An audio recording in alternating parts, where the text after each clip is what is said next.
On the 28th of November 2020, sanitation worker John Richardson was called to a terrifying discovery on a lonely Texan road. One of his workers had phoned him, telling Richardson that he thought he saw a body or a mannequin. When Richardson himself went to investigate, he says that what he saw plays back in his head every day. 2 feet were sticking up out of the brush. The body of 26-year-old Alexis Sharkey was lying on the side of the road, several miles from her home. She'd been stripped of all her clothes, as her lonely dead body was waiting to be found. To this day, her killer has not been identified. Her mother, Stacy Robineau, is completely sure her daughter was murdered, but she doesn't know by whom. The unsolved murder of Alexis Sharkey is an absolute tragedy. In today's video, we're going to introduce who she was, the life she led, and then the unfortunate way in which her life was taken from her, and the circumstances surrounding it. Subscribe to our channel for the mysteries and stay for the stories. From the photos she posted online, it would be easy to assume Alexis Sharkey had the perfect life. The beautiful 26-year-old Instagrammer was starting to acquire more and more fans that followed her account. Alexis mainly posted about Monat, a controversial hair care and skincare brand that sells its products through multi-level marketing, and she preferred to be known as a mentor and a businesswoman, rather than an influencer. She was legally known as Alexis Robineau, but used her husband's last name, Sharkey, professionally. Despite the many flaws of multi-level marketing, Alexis was very successful, earning around $400,000 a year, and she appeared to be extremely happy. She was very good at her job, so much so that she was rewarded by the Monat company with gifts such as all expenses paid vacations to Cancun.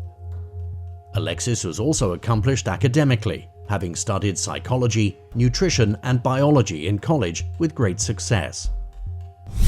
At the beginning of 2020, Alexis and her husband, Tom Sharkey, a 49-year-old man whom Alexis met while working at a Twin Peaks restaurant, were living in Houston, Texas. This had been something Alexis was looking forward to, according to her mother Stacy, as she liked the warmer weather.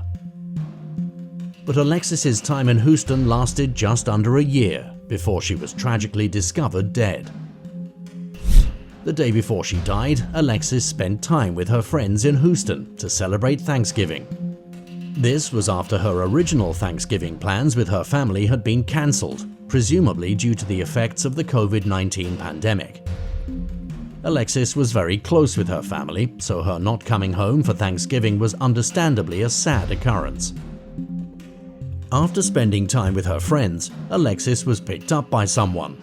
Some believe it was her friend Sebastian, who she allegedly had a brief fling with, and they went out drinking together. She then messaged her friend Tanya, who she met on the friends section of a dating app called Bumble, telling Tanya that she was returning to pick up her car. Tanya didn't get the message, but by all accounts, Alexis went home safely. Weirdly, the next day, which was Black Friday, which is a huge day for retail businesses, Alexis posted nothing on social media. The only time she talked to her friends was to ask them if they wanted to go out for drinks with her, but nobody could come out that night.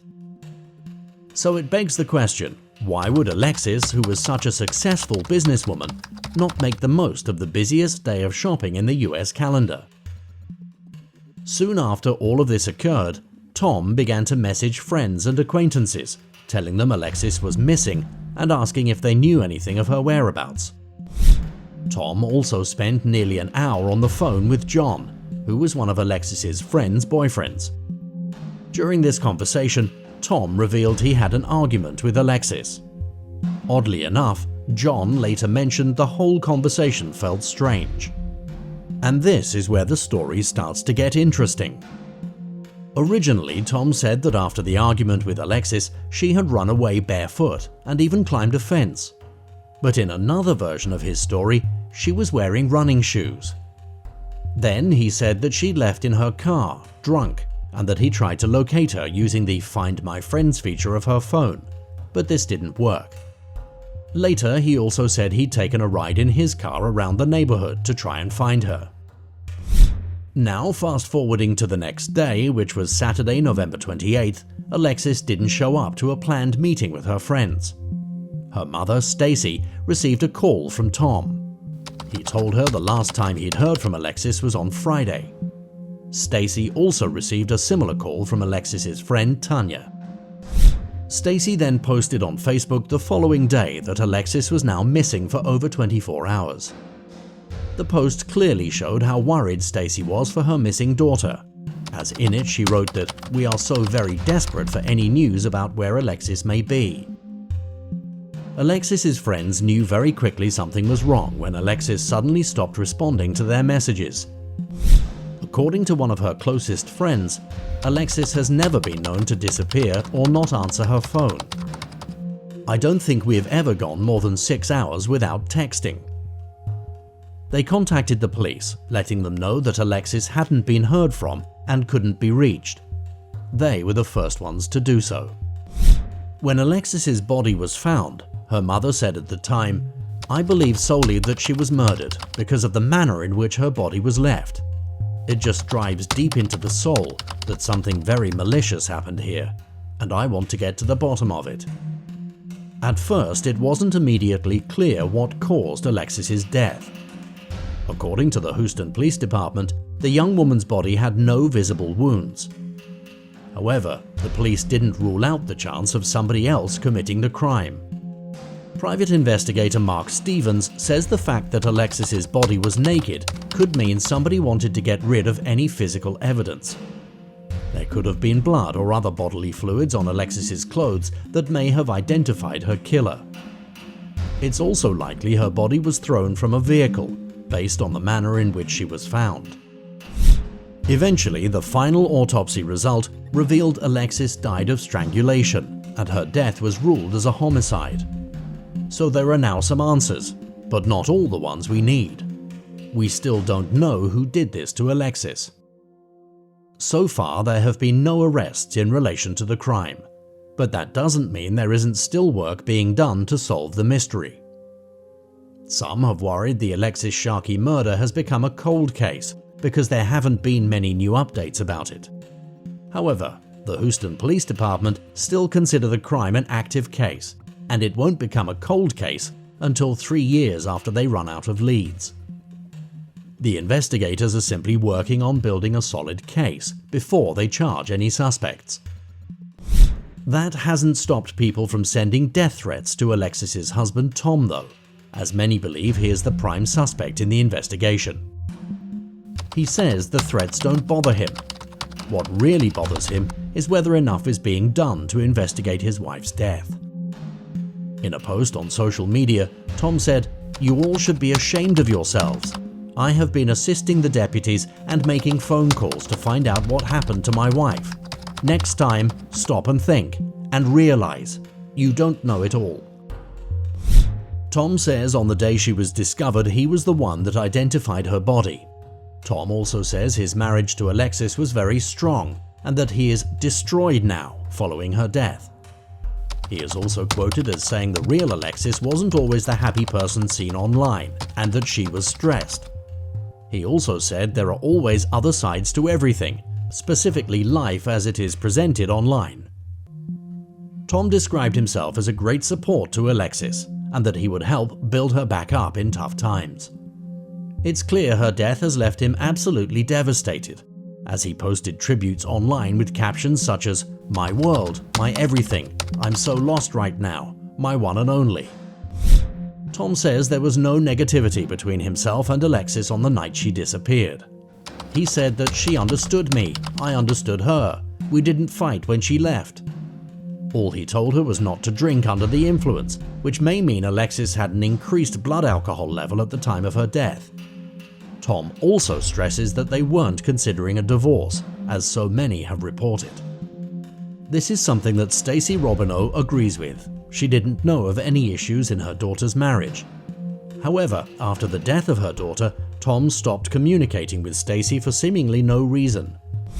Strangely, Alexis's next of kin was changed from Tom to her mother. as Tom did not formally claim the body, so it made funeral arrangements more difficult. Just like Tom says, there really are always other sides to everything. Some claim the marriage between Alexis and Tom Sharkey was not as happy as he portrays it. According to some of Alexis's close friends, in the month before her death, Alexis feared for her safety and was worried about someone close in her life. One of her friends even described Alexis as looking petrified the last time they hung out. These are the same friends that are positive Alexis and Tom were in the middle of a divorce. One of her friends says he had been treating her poorly, and Alexis revealed the following to them. "He strangles me and chokes me out, and I black out and wake up on the bathroom floor every single time." Tom also has a past history of allegedly being manipulative in his relationships.